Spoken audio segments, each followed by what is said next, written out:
paper, Uncharted Golden Abyss sounds like it should be great. Hell, it should be better than great, but even with the original voice actors reprising their roles, luscious visuals, and plenty of opportunities to run like crazy from exploding buildings, the spark is missing. Hate to admit it, but you just might be right for a change. I'm always right. That's why you still hang out with me. It starts out promisingly enough, taking place before the events of the original Uncharted, when Drake is hired by his old friend Jason Dante to uncover the secrets of a Central American jungle.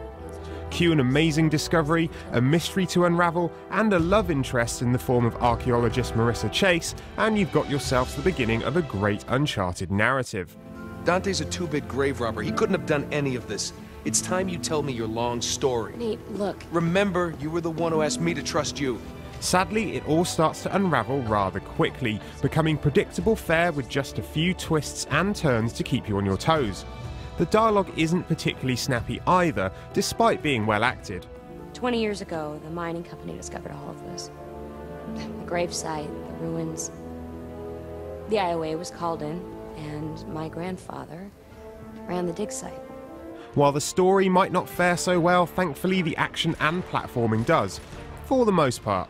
Navigating your way through the many jungles, rocky mountain ranges and ruined temples is as easy as on the console versions, thanks to the Vita's full complement of analog sticks. The path you take is decidedly linear, but a variety of walls to climb, some of which crumble beneath you, rope swings, death-defying leaps and stunning scenery keep the excitement flowing. Well, since when are you a rock climber? I'm not. I'm a rope climber. It's when you use one of the Vita's more esoteric input options that things begin to falter. A tutorial at the start of the game introduces these to you gradually, but trying to remember what inputs to use can be confusing. Unfortunately, none of the new control methods are any better than using the traditional controls, particularly because your fingers sometimes go unnoticed on the touchscreen. Thankfully, you're not obliged to use the touch or motion controls to get Nate around, but there are certain puzzles that require you to do so. These range from such simple tasks as taking charcoal rubbings of artifacts or holding your Vita up to a bright light source to view faded text, to more complex tasks such as piecing together torn up maps or matching symbols to open locked doors. While these work well, other touch control trickery doesn't. Try chopping down some bamboo. It requires you to perform 3 different swipes on the touchscreen, but rather than have Nate perform the actions as you swipe, he just stands there lifeless, waiting for the bamboo to spontaneously sever itself so he can proceed. And then there are fistfights, where a lack of touchscreen precision means your swipes go mysteriously unrecognised, causing you to lose a fight, or in the case of scripted events, sending you straight back to the beginning of a cutscene. I see him! Keep going! Things improve massively when guns are thrown into the mix, providing you with masses of bullet-fueled action. The feel of the weapons is great, with just the right amount of recoil, and touch and motion controls work well.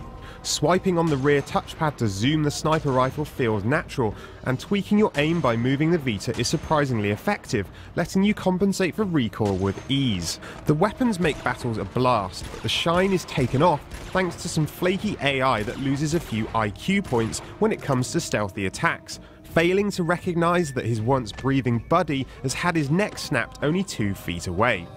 Cover detection can also be a problem. There are moments when you're under intense fire and scramble to take cover behind a crate, but inexplicably fail to do so, leaving you at the mercy of 1,000 hot shards of lead and giving you the sudden urge to curse very loudly and very often at the screen. There's cursing to be done during action set pieces too, though it's more hell yeah than hell no.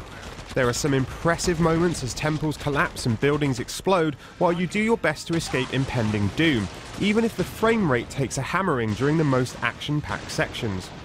It's a shame there aren't more of them, with long repetitive stretches of platforming draining any excitement you might have enjoyed. Sadly, there's no multiplayer either, which is disappointing given how much fun it is in Uncharted 3. But then, Golden Abyss is full of disappointments. The action set pieces are great, but there's too few of them. The voice acting is exemplary, but the narrative doesn't do it justice. The touch and motion controls work well for some actions, but they ruin others.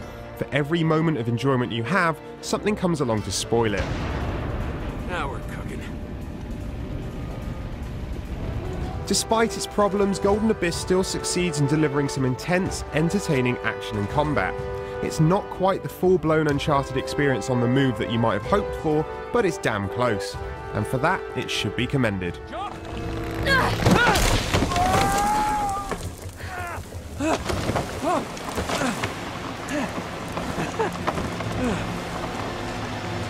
Nate! You made it! Yeah, I don't know how, but I did. How did you do that? Years of practice. You hurt?